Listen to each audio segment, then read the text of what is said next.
El viejo faro de Punta Perdida siempre había sido un imán para las historias de fantasmas. Decían que el espíritu de su primer farero, Elías, todavía vagaba por la torre, lamentando la pérdida de su amada en una tormenta 100 años atrás. Como investigador de lo paranormal, era mi deber separar el mito de la realidad. Así que una noche de octubre, con el viento aullando como un alma en pena, me adentré en la estructura de piedra. El aire en el interior era pesado, salado y olía a moho y a algo más, algo metálico y dulce. Subí la escalera de caracol, mis pasos resonando en el silencio opresivo. Cada rellano estaba vacío, cubierto de polvo y telarañas. No había nada fuera de lo común, solo el abandono y el eco del mar chocando contra las rocas. En la cima, en la sala de la linterna, me esperaba una vista espectacular de la costa oscura, iluminada solo por la luna pálida que se asomaba entre las nubes.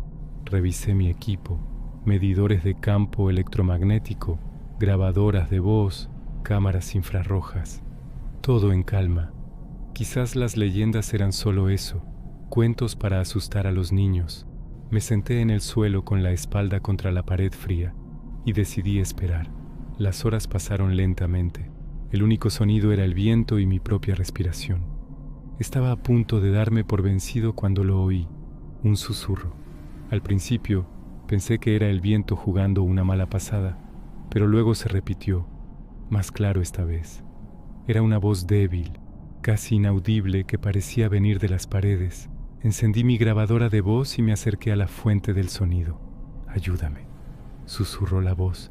Mi corazón se aceleró. Esto no era el viento, era real. «¿Quién eres?», pregunté en voz alta, mi voz temblando ligeramente. «¿Eres Elías?». El susurro respondió, pero las palabras eran confusas, rotas.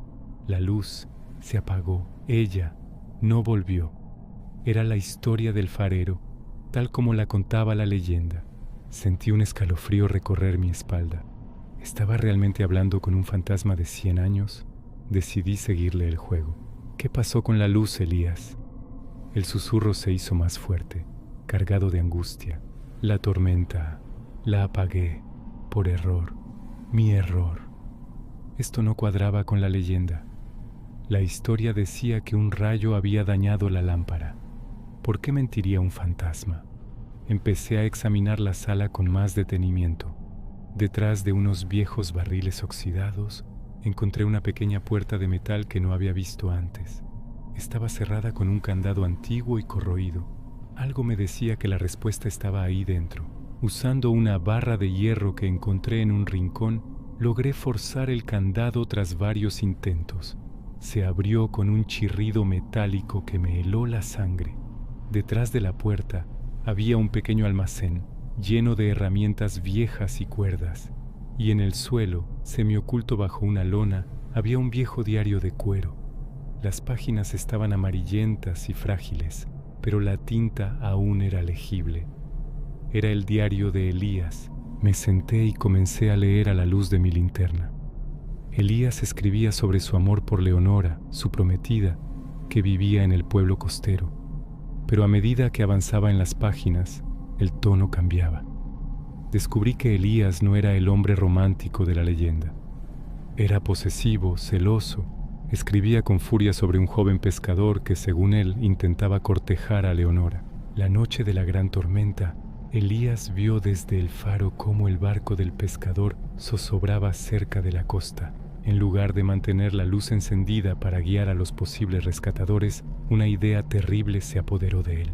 En un ataque de celos y rabia, apagó la linterna del faro, condenando al pescador y a cualquiera que estuviera en ese barco a una tumba acuática. Pero no contaba con algo. Leonora, preocupada por el pescador, que era su primo, había salido en un pequeño bote con otros aldeanos para intentar ayudar. Sin la luz del faro para guiarlos de vuelta, su bote también se perdió en la oscuridad y la furia del mar.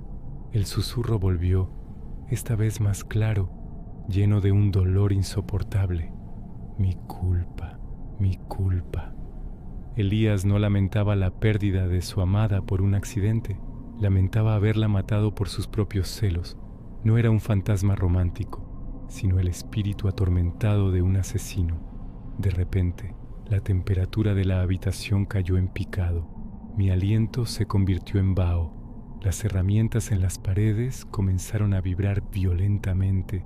La puerta del almacén se cerró de golpe con una fuerza sobrenatural. Estaba atrapado. La presencia de Elías ya no era un susurro triste, sino una furia helada que llenaba cada rincón de la sala. La linterna de mi teléfono empezó a parpadear. Podía sentir una presencia justo detrás de mí, un frío que quemaba la piel.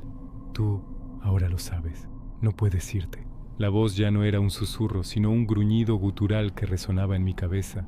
Me di la vuelta, levantando mi cámara, y a través de la visión nocturna vi una figura oscura y retorcida flotando en el aire, con ojos que brillaban como carbones encendidos. No era la figura de un hombre, sino una manifestación de pura ira y culpa. El pánico se apoderó de mí. Me lancé contra la puerta principal de la sala de la linterna, golpeándola con todo mi cuerpo. Estaba atascada. Elías se reía, un sonido horrible que parecía arañar el aire. Desesperado miré a mi alrededor, buscando una salida. La única opción era la barandilla exterior que rodeaba la linterna. Rompí el cristal de una de las ventanas con la barra de hierro y me deslicé hacia afuera, al borde del abismo. El viento era feroz y me azotaba sin piedad. La lluvia helada me empapaba. Abajo, las olas rompían con furia contra las rocas afiladas. Me agarré a la barandilla oxidada y comencé a rodear la torre, centímetro a centímetro, con el vacío bajo mis pies. Podía oír los gritos de Elías desde dentro, frustrado porque su presa se escapaba. Finalmente, llegué a la escalera de emergencia exterior, una serie de peldaños de metal oxidados que bajaban por el costado del faro. Bajé tan rápido como pude, mis manos resbalando en el metal mojado. Cada paso era un riesgo. Cuando mis pies tocaron tierra firme, no miré atrás. Corrí sin parar, con el sonido de la risa maníaca de Elías persiguiéndome a través del viento y la lluvia. Nunca volví a Punta Perdida. La leyenda del farero romántico murió conmigo esa noche, reemplazada por la horrible verdad que descubrí. A veces, cuando el viento sopla desde el mar, creo que todavía puedo oír un susurro atormentado, una advertencia de que algunos secretos es mejor dejarlos enterrados, y que los fantasmas no siempre son lo que las historias nos cuentan. Si te gustan los misterios y las historias que te ponen los pelos de punta, este es tu canal. Cada semana exploramos nuevos enigmas y leyendas oscuras. No te pierdas ni una sola aventura. Suscríbete ahora y activa la campanita para ser el primero en descubrir la verdad que se esconde en las sombras. Gracias por acompañarme en esta investigación. Nos vemos en el próximo misterio.